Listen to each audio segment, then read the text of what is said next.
تو میرے رب نے ہمیں راستہ بتا دیا کہ میرے نبی کا طریقہ تمہیں عزتوں تک پہنچا دے گا، عزتوں کی انتہا تک پہنچا دے گا۔ عزت آسمان سے آتی ہے اور وہ آتی ہے محمد مصطفیٰ صلی اللہ تعالی علیہ وسلم کے طریقے سے، ان کے راستے پر، ان کی راہوں پر چل کے میرا مالک یہ عزت دیتا ہے۔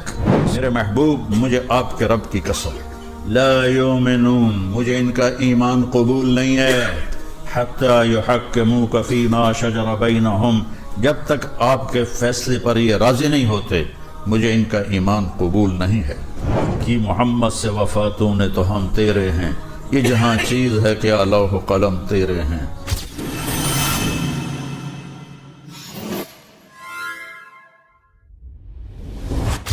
دنیا میں ہر انسان عزت کی زندگی گزارنا چاہتا ہے، یہ اس کی نیچر ہے، فطرت ہے، اور ذلت کو برداشت نہیں کرتا۔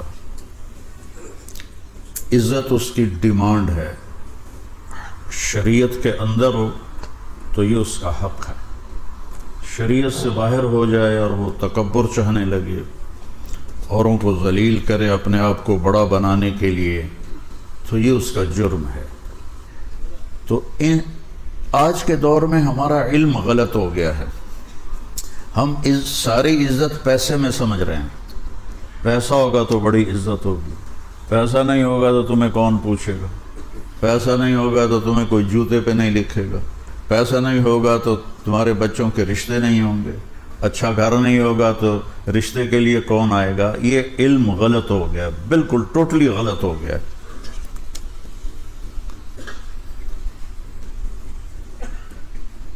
مسلم اور غیر مسلم دونوں ایک پچ پر کھڑے ہوئے ہیں کہ پیسہ ہے تو سب کچھ ہے، پیسہ نہیں تو کچھ بھی نہیں۔ اللہ اپنی کتاب میں کہتا ہے قل اللہم مالک الملک، یہ برمنگم والوں کو بتاؤ کہ میں ہوں ساری کائنات کا بادشاہ، تؤتی الملک من تشاء، جس کو چاہوں بادشاہت دے دوں، وتنزع الملک ممن تشاء، جس سے چاہوں بادشاہی چھین لوں، وتعز من تشاء، جس کو چاہوں عزت دے دوں، وتذل من تشاء، جس کو چاہوں ذلیل کر دوں۔ اسے ذلیل کرنے کے لیے فقیر بنانا نہیں پڑتا، عزت دینے کے لیے اسے مالدار نہیں بنانا پڑتا، اس کا فیصلہ ہے، اس عورت کو عزت دے دو، اس مرد کو عزت دے دو، عزت غلام بن کے اس کے در پہ آ کے کھڑی ہو جائے گی۔ اس کو ذلیل کر دو، ذلت کا ٹاٹ اس کی گردن میں ڈال دیا جائے گا اور دنیا کی کوئی طاقت روک نہیں سکے گی۔ وَتَنزِعُ الْمُلْكَ مِمَّن تَشَاءُ، جس کو چاہوں بادشاہی دوں، اور پھر کہا جس کو چاہوں نہ دوں، یہ نہیں کہا جس کو چاہوں نہ دوں، کہا وَتَنزِعُ الْمُلْكَ مِمَّن تَشَاءُ، جس کی چاہوں چھین لوں اس سے۔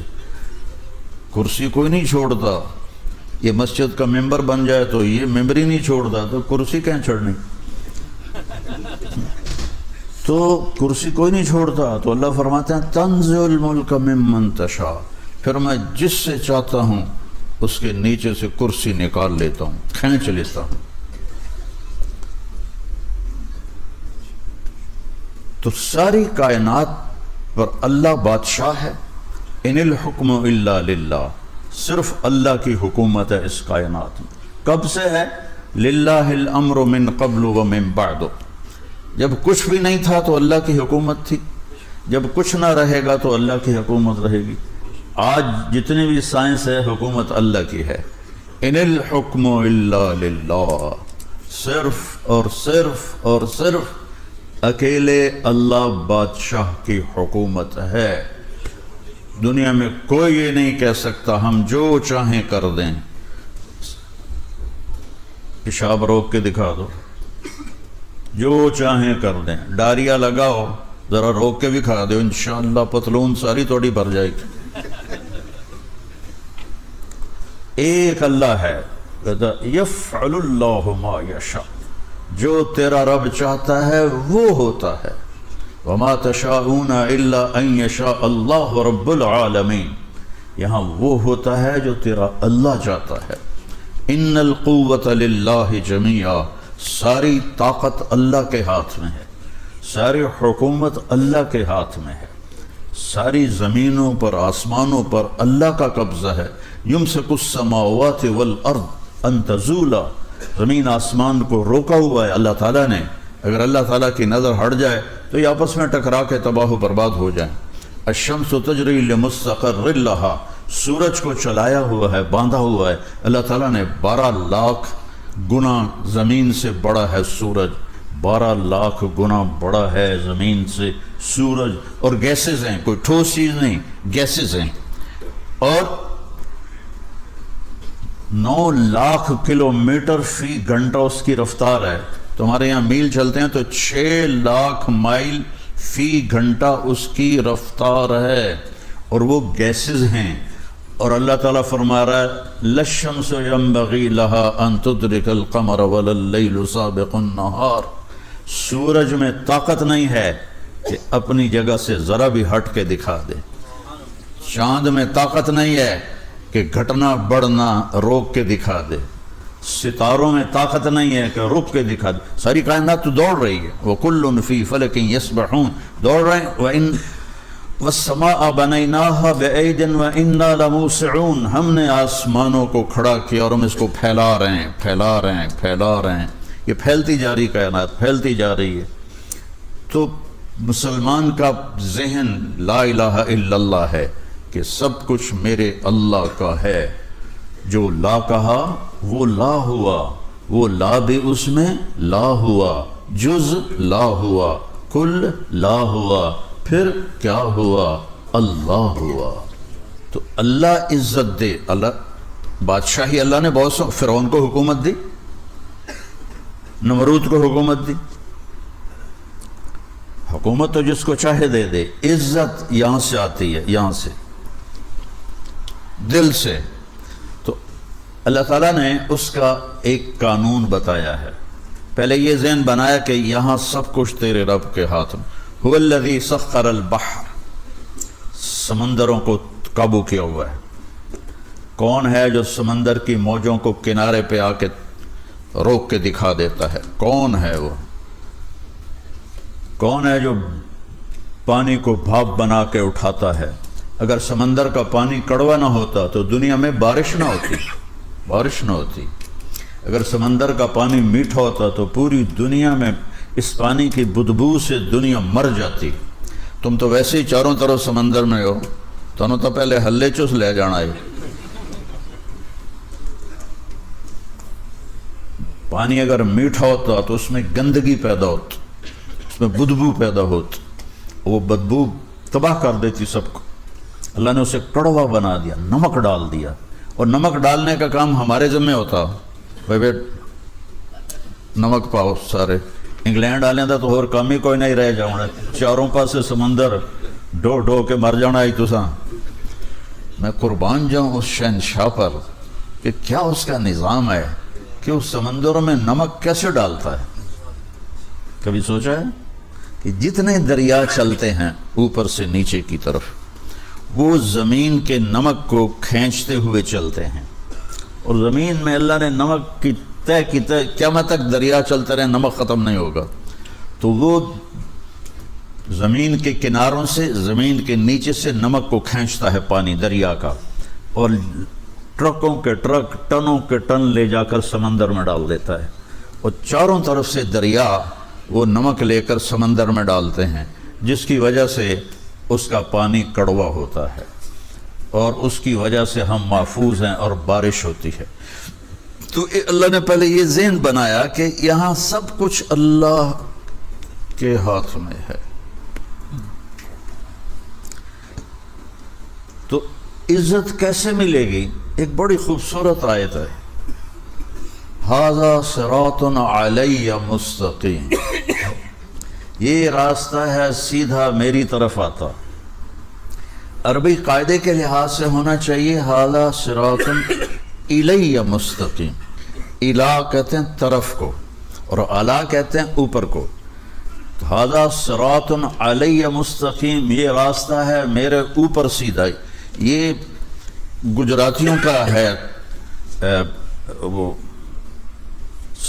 طریقہ لکھنے کا، مولانا عمر صاحب رحمۃ اللہ علیہ ہمیشہ اپنے بیان میں کہتے تھے میں نے اس پر خط لکھا، میں نے اس پر خط لکھا، اس نے مجھ پر خط لکھا۔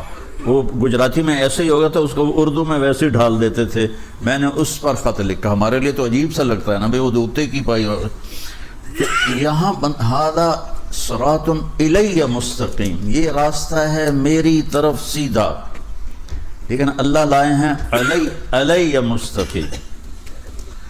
تو اس میں اللہ تعالیٰ نے بہت خوبصورت مطلب سمجھایا ہے، بہت خوبصورت، کہ میری طرف جو راستہ آتا ہے اس میں عزت چھپی ہوئی ہے۔ تو اگر الہ کہتے تو یہ مطلب نہ ادا ہوتا۔ الہ بلندی کے معنی میں ہوتا ہے، بلندی کے معنی میں ہوتا ہے۔ تو میرا اللہ کہہ رہا علی مستقیم، اگر میرے راستے پر چلو گے تو یہ راستہ تمہیں بلندیوں تک پہنچا دے گا، عزتوں تک پہنچا دے گا، اور ساری بلندیاں نیچے رہ جائیں گی اور تم سب سے اوپر ہو جاؤ گے اگر میرے راستے پر چلو گے۔ اور میرے رب کا راستہ کیا ہے؟ وہ ہے محمد الرسول اللہ۔ اس لیے میں نے آیت پڑھی تھی خطبے میں، فلا وربک، میرے محبوب مجھے آپ کے رب کی قسم۔ یہ کیا عجیب قسم ہے،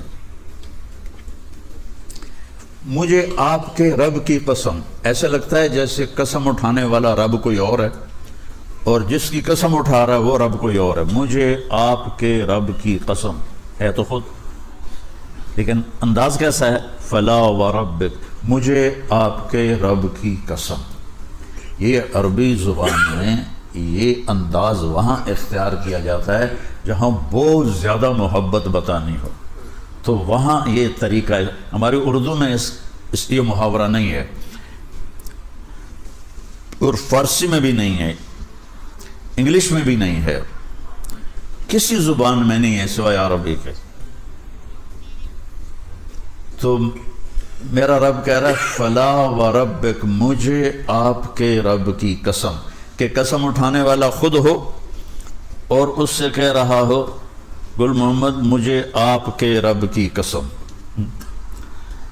تو یہ اظہار محبت ہوتا ہے۔ تو اللہ کہہ رہا ہے مجھے تیرے رب کی قسم۔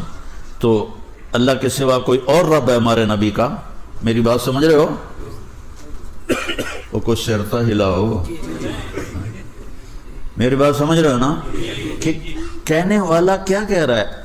خود رب ہے، خود قسم اٹھا رہا ہے اور کہہ رہا ہے آپ کے رب کی قسم۔ یہ اظہار محبت کی آخری شے ہے۔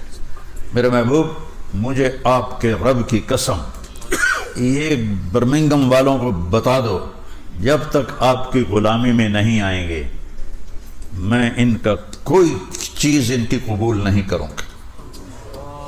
غلامی میں آنا پڑے گا کہ محمد سے وفاتوں نے تو ہم تیرے ہیں، یہ جہاں چیز ہے کہ لوح و قلم تیرے ہیں، یہ کرنا پڑے گا۔ فلا وربک، میرے محبوب مجھے آپ کے رب کی قسم، لا یؤمنون، مجھے ان کا ایمان قبول نہیں ہے، حتی یحکموک فیما شجر بینہم، جب تک آپ کے فیصلے پر یہ راضی نہیں ہوتے مجھے ان کا ایمان قبول نہیں ہے۔ تو میرے رب نے ہمیں راستہ بتا دیا کہ میرے نبی کا طریقہ تمہیں عزتوں تک پہنچا دے گا، عزتوں کی انتہا تک پہنچا دے گا۔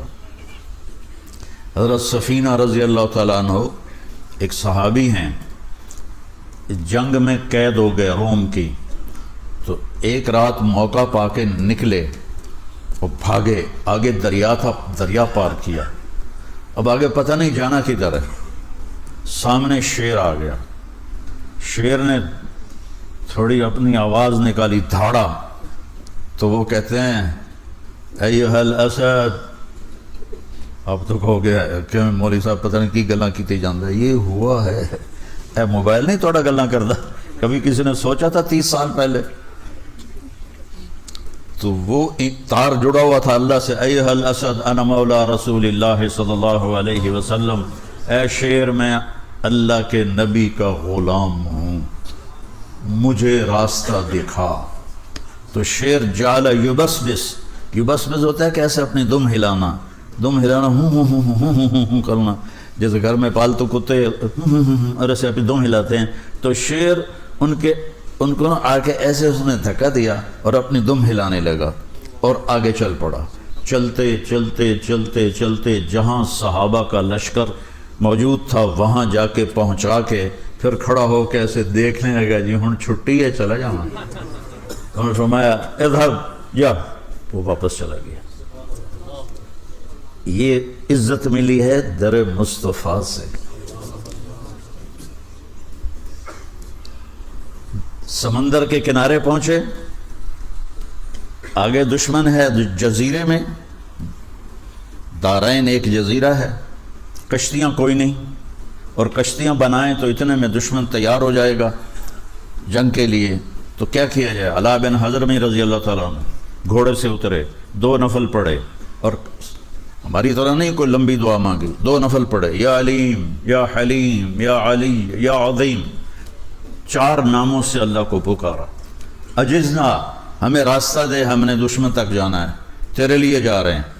تو ایک دم سمندر کا پانی غائب ہو گیا، اور کہا سم اللہ وقتہمو، پڑھو بسم اللہ اور کود جاؤ۔ ابو ہریرہ فرماتے ہیں فسمینا، ہم نے کہا بسم اللہ وقتحمنا، اور ہم نے اپنے اونٹ سمندر میں ڈال دیے۔ فما بل الماء اسفل خفاف ابلنا، اور سمندر نے ہمارے اونٹوں کے پیر بھی تر نہ کیے۔ عزت آسمان سے آتی ہے، اور وہ آتی ہے محمد مصطفیٰ صلی اللہ تعالی علیہ وسلم کے طریقے سے، ان کے راستے پر، ان کی راہوں پر چل کے میرا مالک یہ عزت دیتا ہے کہ ساری کائنات اللہ مسخر فرما دیتا ہے۔